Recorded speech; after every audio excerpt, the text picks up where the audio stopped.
In 1960, a young woman with no college experience was waiting tables for extra money. She would do this for months. She was from a family that could not afford college, and so she had trained instead to be a secretary. But she found this job so incredibly boring, she had to escape. And so she worked the two jobs, saved her money, and then journeyed with a friend from Britain to Africa for an adventure. As fate would have it, she met in Africa and started to work with Louis Leakey, the famous scientist. And Leakey was so impressed by her self-taught knowledge of animals and by her incredible powers of observation that he decided she should study chimpanzees. It's actually more than that. He wanted her to study chimps and their social interactions and lives because her mind was not cluttered with stuff she thought she already knew. In other words, her mind wasn't like the minds of many young men Leakey met who were fresh out of college. He wanted her to study chimpanzees with the eyes of a person who had not been prejudiced by the assumptions of science. And what she did was revolutionary. She settled into the habitat of the chimps. She became their neighbor, a daily presence among them. And while male scientists, while observing animals, would simply number them all, give them all a number, she gave them names. Names like Freud and Frodo. And she came to understand them as individuals with personalities, complex minds, emotions, animals that had long-term relationships with each other. She even discovered something that they did that many thought only humans could do. Make tools. In fact, her findings on the tool-making practices of chimpanzees became one of the most important discoveries in the history of the study of primates. Later, when Leakey insisted she get a doctorate and arranged for her to completely skip college and go to Cambridge to do it, she was put down by her mostly male classmates for giving the chimpanzees names and ascribing them personalities. I didn't give them personalities, she replied. I simply described their personalities. And some suggested even the idea that she taught them how to make tools. Oh, that would have been fabulous if I could have done that, she said. Her research methods and her ideas about chimpanzees were often initially dismissed by professors, to which she still replies, you can't share your life in a meaningful way with a dog, a cat, a rabbit, and so on, and not know that these professors were wrong. By the way, they did come around. The professors turned around because she was right, and now animal intelligence is a major focus in the study of biology. Her name, of course, is Jane Goodall. And what she did changed our understanding of primates and of animals in general. And it happened because she allowed herself to become one with their world, their lives, their joys, and their very real struggles. She joined in the experience of the creatures she studied, and while she began her study immensely interested in them, she found compassion for them in joining with them. In this experience, she found that they weren't cookie-cutter creatures the way male scientists had described them. She deeply connected with them and saw them as individuals and began to understand the depth of their personalities and intelligence. And their lives were revealed to her and to a world that had previously dismissed any creature that was not human as emotionless and expendable. She did what Jesus did for people, what we see him do in our gospel story today. Jesus feels for the widow in this story. The actual word for compassion in the story is taken from a word in Greek that means intestines. In other words, Jesus feels for this widow, for her tragedy in his guts. There are two things that grab us about this story. Now, remember, Jesus is entering the town of Nain, and as he's going in, a funeral procession is coming out. And being carried to the grave is a young man, and his mother, who has already lost her husband, is weeping. First, we need to catch this signal.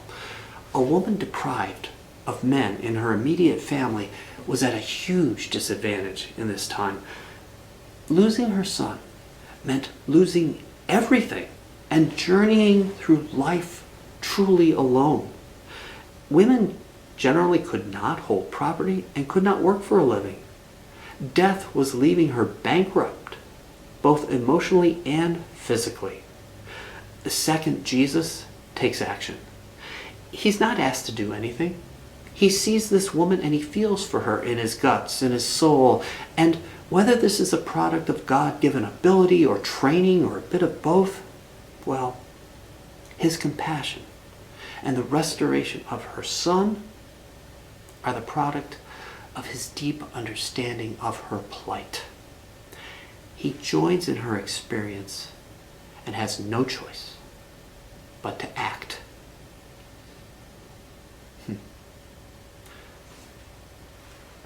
I've spoken recently about how our minds put things into boxes. Some of this is simply a matter of survival, practicality. We simply cannot absorb all of the information our senses take in.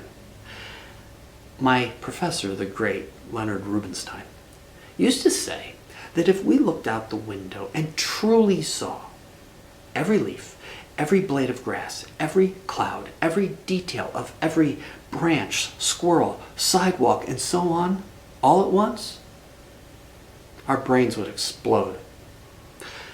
Instead, we see something like a grove of trees and put them in a box called trees, because we can't take in all of the branches, bark, leaves, etc.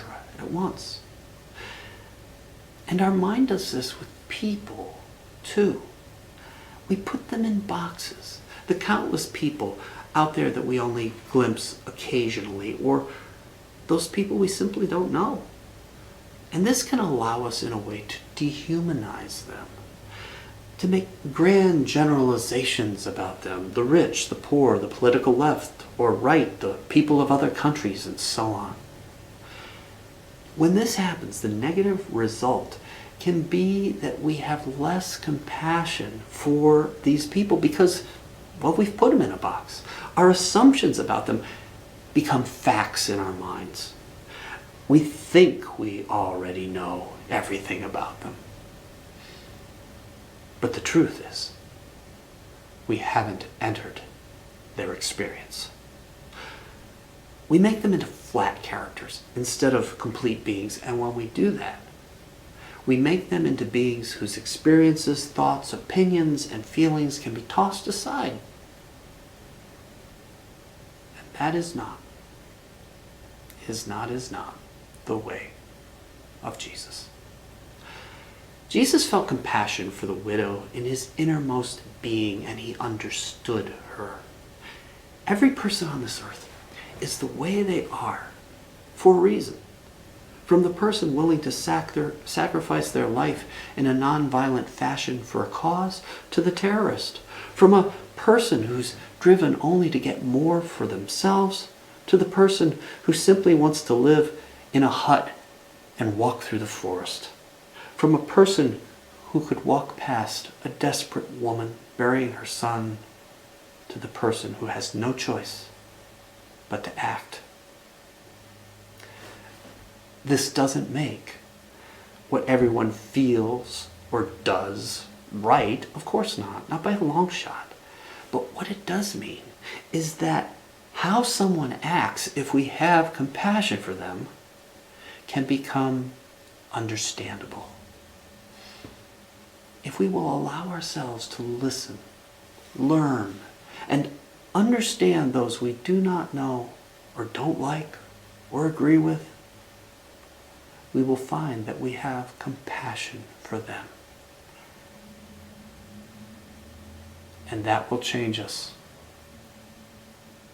The change will occur in our inmost being, our guts, and eventually we will move beyond our boxes and have compassion for all. Because we will come to learn what Jesus learned, what God, you might suppose, learned in becoming Jesus. That the thing humans share most of all is basic human experience.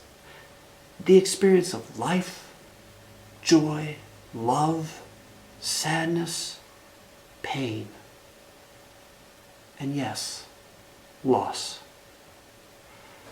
And when we come to understand that we all share this experience, we, like Christ, cannot help but act for others. Think of what it must have been like for Jane Goodall, sitting in the forest day after day, knowing that those chimps would flee from her at first, realizing they might get aggressive. They are, after all, much, much stronger than we are. Waiting day after day until they started letting her get closer, began slowly tolerating her presence, and then finally, on their terms, reaching out to her. Learning to understand, taking that road to compassion. It takes patience with ourselves and with others. It takes courage, the courage of putting aside what we think we already know. But the reward of listening and learning and sharing with others, the reward of experiencing that link with others that grabs us by the very guts and soul, it's precious, beyond belief. And through this learning, this precious gift, Christ will save the world.